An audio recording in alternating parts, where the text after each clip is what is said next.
Although today's gospel reading is fairly short, there's actually quite a lot of information in it. Our Lord points out at the beginning, can a blind person guide? A blind person will not both fall into a pit. And the reality is that we are all, in a sense, blind. So ultimately, we have to put our trust in God and in God alone, because every human being has a fallen human nature. Human beings can let us down sometimes. God will never disappoint us. He may not always give us the very things that we ask for, but if we trust in Him, He will help us through any and every difficulty that we may have to face. Not that we are spared those things, but He gives us the strength that we need. Now, part of the reason He mentions this is because notice how He goes on to say, a disciple is not above the teacher. So in other words, a disciple, a follower of our Lord, a believer in our Lord, cannot change the things that our Lord has revealed that are part of the official teachings of the Catholic Church. And there are sometimes people that attempt to do this, even people within the church. So it's important for priests and bishops to teach what Christ taught, to teach the traditional official teachings of the Catholic Church. And as Catholics, it's good for us to know what these things are, because some people are clamoring for change in today's age, and they don't realize that the Church doesn't have the authority to change things. Just because the world is changing doesn't mean that the Church has to change, or that the truths that God revealed ever change. But then our Lord goes on to give us this parable about the speck in your neighbor's eye and the log in your own eye. And it's a very, very beautiful analogy. And the reality is that so often we're very good at noticing faults or defects in others, but we don't notice the faults or defects in ourselves. And this is a reality. There's a saying that when we point a finger at someone, there's 3 fingers pointing back at us. Great saints like St. Augustine point out that usually the reason we are so aware of certain faults in others is because somehow we have faults that are very similar within ourselves, but we are just blind to them. And why is it that we're so good at noticing the faults in others, or some people are even more critical than others? And there could be a number of different reasons. Sometimes it's our pride. So pride is a false view of ourselves, which causes us to have a false view of others also. Sometimes it's because of our own lack of self-confidence.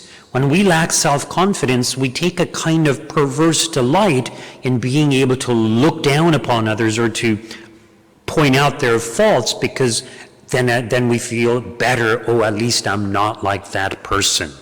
So we try to deceive ourselves. So there may be many different reasons as to why we are very critical. But what's interesting about this passage, our Lord begins by talking about blindness. And then He goes on to give this parable about the splinter in someone's eye and the log in our own eye. And if you think about it, both the person with the splinter in his eye and the person with the log in his eye, in a sense, they're both kind of blind. Perhaps the one with the splinter is not as blind, but he's kind of irritated because he's got a little splinter in his eye. And we know even a little speck in our eye can be extremely irritating and not good for us. So the ideal is we want to take it out. But, imagine someone who's got a log in their own eye trying to take it out. In other words, they cannot see clearly to take the speck out. And in the process of doing so, they may actually cause more harm than the good that they are intending to do. So in other words, we need to have clear vision. Now, some people, when they read this passage, they say, oh, well, I'm a sinner. Therefore, I should never correct anyone else, and I should just ignore people's sins or whatever they're doing. That's not what our Lord is saying, and that's not a good attitude to take. In other words, if someone has a splinter in their eye, we want to help them.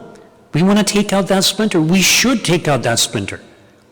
but we also need to look at ourselves. And the problem is, too often, we're just so busy looking at everyone else, we don't examine our own selves, our own sinfulness. So the reason we want to remove these logs or splinters from our lives or the lives of others is because they are obstacles to true sight, to true vision. They are obstacles to true love, true union with God. So sin is the greatest obstacle. So we need to remove sin. Going to confession on a regular basis helps us to do this. One of the precepts of the church is that in order to be a good Catholic or in good standing with the church, that you go to confession a minimum of once a year. That's kind of the basic. Many Catholics haven't been to confession for many, many years.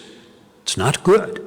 So why does the church insist that we go to confession at least once a year? Well, a number of reasons. Part of it is that we would also receive communion at least once a year. There was a time when Catholics very rarely received communion. Only they would receive communion after going to confession. So the church wants us to receive communion at least once a year, to go to confession at least once a year, because when we do that, it causes us to examine our lives and hopefully to change things in our lives. But that's the bare minimum requirement. What does God expect of us in regards to confession? The answer is pretty obvious when we consider approved apparitions of the church, such as our Lord appearing to St. Margaret Mary Alacoque and promoting the First Friday devotions in honor of the Sacred Heart, part of which entails going to confession once a month. The other one is the apparitions of Our Lady of Fatima, also approved by the church, and Our Lady promoting the first 5 Saturday devotion, right, which also entails going to confession once a month. So I think what God is encouraging us to do is to go to confession at least once a month in order to make this examination of conscience, to think about our own sinfulness. And the reality is that often we are very blind to our own faults and our own shortcomings. We don't see ourselves the same way that others might see us. Sometimes we're just blind. Part of the reason might be that we're not yet ready to deal with certain sins. So we may need to deal with more obvious sins, and as time goes on, we kind of perfect ourselves. I once heard an analogy regarding this. It's kind of like when we, let's say somebody converts, they're like a wire that is all bent out of shape. And we go to confession, we confess our mortal sins, so that wire is now kind of straightened out. But it's a very thick wire. It's hard to kind of straighten it just using your hand. But the wire looks much better now, but it's still kind of wavy, still not perfectly straight. So as time goes on, we need to work at it and until we get a very straight line. In other words, until we root out all of our venial sins also. And when we get to that state, we will be very close to God. We will be full of charity and full of joy, full of happiness, because we will be the way that God calls us to be. And the more we are like that, the more clearly we see what we really are in relation to God, that we are as nothing. In other words, we will be less inclined to give in to pride, but we will humble ourselves before God and before our neighbor. So yes, we do need to try to correct others because we want to help them. We want to help them to be able to see. And we are all blind, as I mentioned, so let us ask God to enlighten us to our own sins also, to our own sinfulness, and hopefully to root out our own sinfulness so that we can grow in goodness, that we can grow in charity, and truly be able to remove the splinter from our brother's eye in a charitable manner so that we are not causing more harm, but rather bringing about greater good.